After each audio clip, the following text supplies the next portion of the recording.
नमस्कार, बहुत स्वागत है आपका। आप देख रहे हैं कौन बनेगा प्रधानमंत्री और आपके साथ हूं मैं दीपा बाफिला। कौन बनेगा प्रधानमंत्री का कारवां पहुंच चुका है यूपी की राजधानी लखनऊ। जी, लखनऊ इसलिए भी खास हो जाता है क्योंकि राजनीतिक मायने इसके बहुत ज्यादा हैं। यूपी सबसे बड़ा सूबा है देश का और 80 की 80 सीटें जीतने का दावा हर कोई यहाँ पर कर रहा है, वो चाहे भारतीय जनता पार्टी हो या फिर कांग्रेस पार्टी या मुख्य विपक्षी दल उत्तर प्रदेश की समाजवादी पार्टी हो।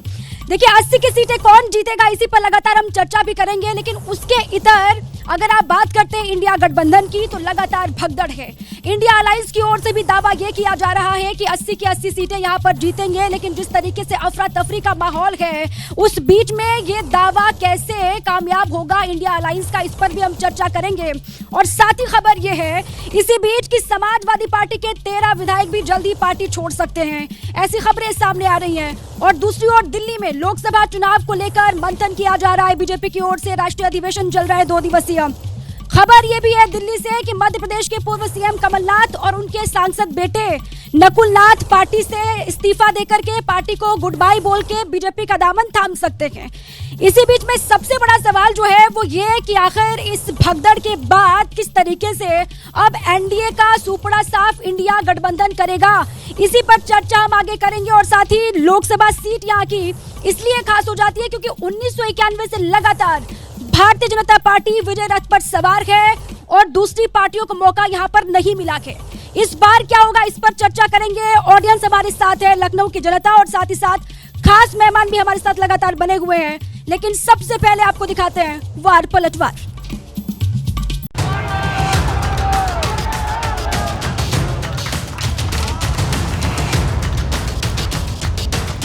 मैंने कहा मैं तो एक्साइट नहीं हूँ इस तरफ या उस तरफ, पर बात यह है अगर ऐसी कोई बात होगी मैं आप सबको सबसे पहले खबर करूँगा।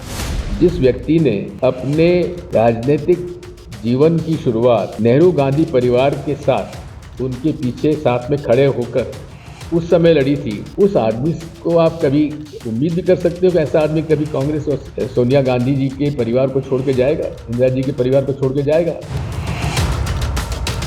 पार्टी है ना कांग्रेस, वो ख़त्म होने वाली है। 12-14 एमएलए हैं उनके और सभी जो है वो अलग अलग हैं। मुझे लगता है कि कुछ ना कुछ शुभ समाचार जल्दी ही मिलेगा। वहाँ पर क्या चल रहा है उसका सही विश्लेषण करके, सही आंकलन करके अगर कोई जवाब दे सकता है आपके प्रश्नों का, तो मुझे लगता है राष्ट्रीय नेतृत्व। अगर समाजवादी पार्टी में हलचल है वो इस मंच से साझा करें। कोई हलचल नहीं है, सब ठीक है, सब कुशल मंगल है, सब कुशल मंगल। माननीय प्रधानमंत्री जी का मार्गदर्शन रोड मैप हम लोगों को मिलेगा और निश्चित रूप से 100% सीटें मोदी जी के मार्गदर्शन में जीतेंगे। कार्यकर्ताओं ने, सभी एमएलए ने, सभी वोटर्स ने अपना खून पसीना बहा के आपको जब एक बड़ा लीडर बनाते हैं तो बड़ा लीडर अगर भाग जाता है तो मैं कहूँगा ये तो एक कावर्डिस एक्ट है।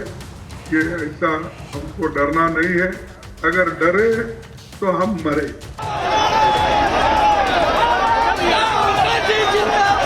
जिसने 370 हटाया उस बीजेपी का टीका 370 सीटों से होगा। अब की बार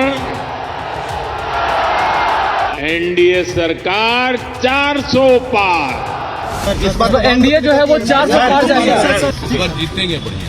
चलिए इस बार हम नहीं जाते संख्या में। इतने सालों में एक और ऑपरेशन लोटस, कई ऑपरेशन लोटस कर चुके हैं, एक और ऑपरेशन लोटस इन्होंने कोशिश की, लेकिन सभी 21 एमएलए ने मना कर दिया। ऊपर वाले की दया है हमारे ऊपर, जनता का विश्वास है, ये प्रयास इनका सफल नहीं रहा। हर हालत में इस बार 400 के पार एनडीए गठबंधन को सीट मिलेगा और तीसरी बार माननीय प्रधानमंत्री जी देश के प्रधानमंत्री बनेंगे।